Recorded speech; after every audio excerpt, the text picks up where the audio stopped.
Welcome back to Brigadoon Radio. Brendan Kownacki here with Marc Ross. Marc, we talk about a lot of things. We talk about commerce and culture. These are sort of the topics around Brigadoon. But, we're always trying to stay on the bleeding edge of what's happening in the world. I just thought, it's been a big week. Sometimes in the summer it feels like news slows down. Not this week in America or around the world. Hey, number one issue as far as I'm concerned, Boris Johnson, new Prime Minister of Great Britain. Bojo, the former mayor of London, Brexiteer, he's taking over number 10 Downing Street. Pretty big week in the UK, if not around the world. I mean, this guy, I think potentially could be certainly he's the most interesting politician, and it could be one of the most historic prime ministers ever, but he could also be the shortest lived. I mean, he's playing a high-risk strategy. This is a high-risk strategy. He's the champion, though, for Brexit, and Theresa May was certainly not having an easy time pulling it off. So maybe, this is one of these moments. We'll be surprised, but we can't say. Well, I think, the big thing is there's a lot of energy, a lot of excitement. I mean, there's tons of news coverage around Boris Johnson coming over. And today, the London papers only refer to him as Boris, which is interesting. He's up there with Madonna, Pele. I mean, he's like a single name person, which is pretty interesting. Is that a sign of disrespect? Is he too casual? Is he too friendly?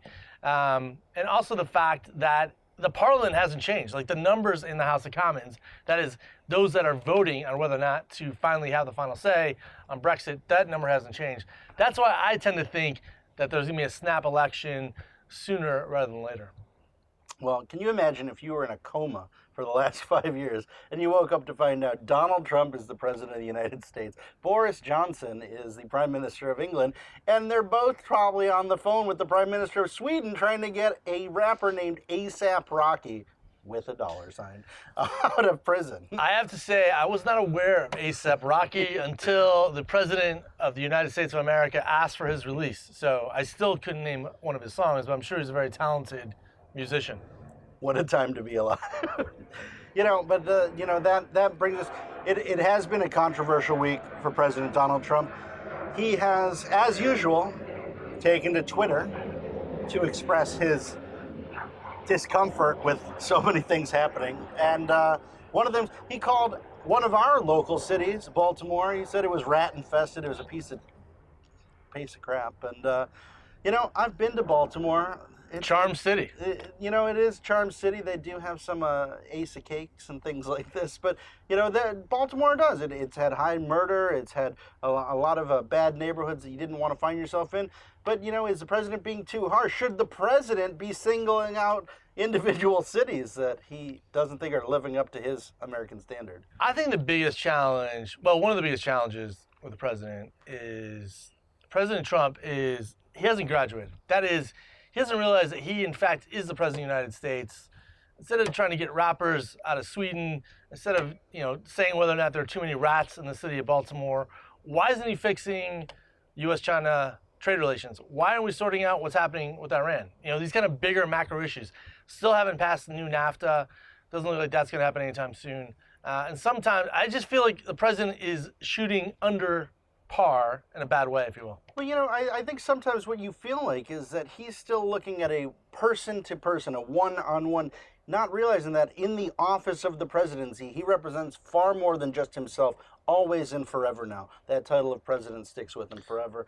And, and he's a fellow citizen. I mean, I think it was very important. When, you take that oath of office, you say, my fellow citizens. He is a citizen.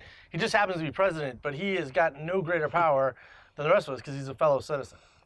When we look at some of these people who, again, from the news, who are looking at the big picture versus the one-on-one, it came out this week in the British tabloids that Prince Harry has told his neighbors not to speak to him as if he's above this. The palace, of course, denies this. They say, well, this was something that came from the household servants. They didn't want to make the prince and his new wife uncomfortable.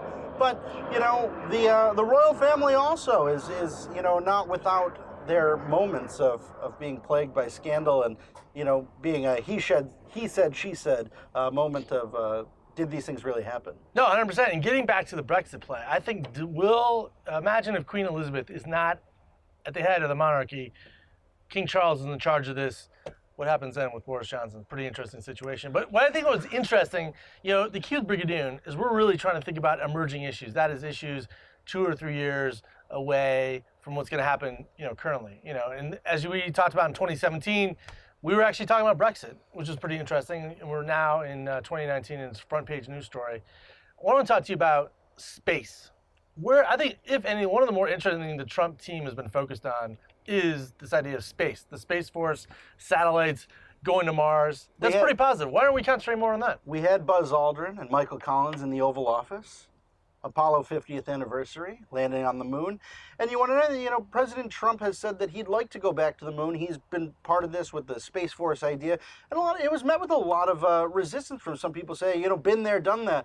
I have to say, as much as anything, just like every continent, every ocean, everything that changes over, it's been 40-some years since we've been to the moon.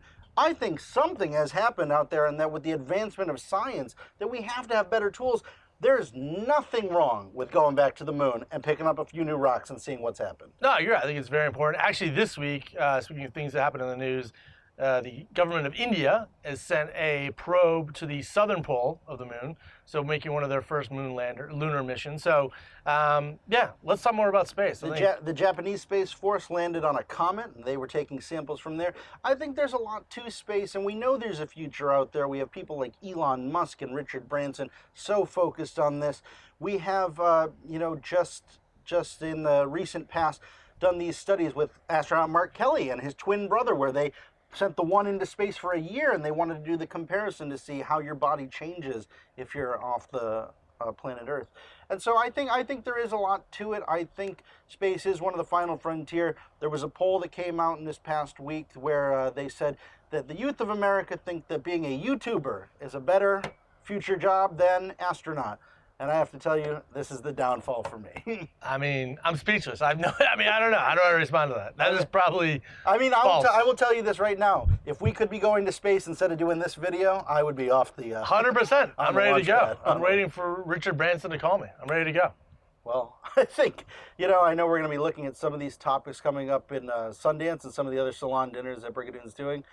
Anything else in the news that has caught your attention? I'm dying to see the new Quentin Tarantino movie. My wife is traveling. She won't let me see it by myself, so I have to wait. I'm just excited. I love the Oscar buzz. I'm a little leery of movies that come out in the summer in terms of Oscar season, but I don't know. Maybe there's some strategy here. Once upon a time in Hollywood, I like how people were saying, it was only a $40 million opening, that The Lion King has been holding it back. I don't know, $40 million.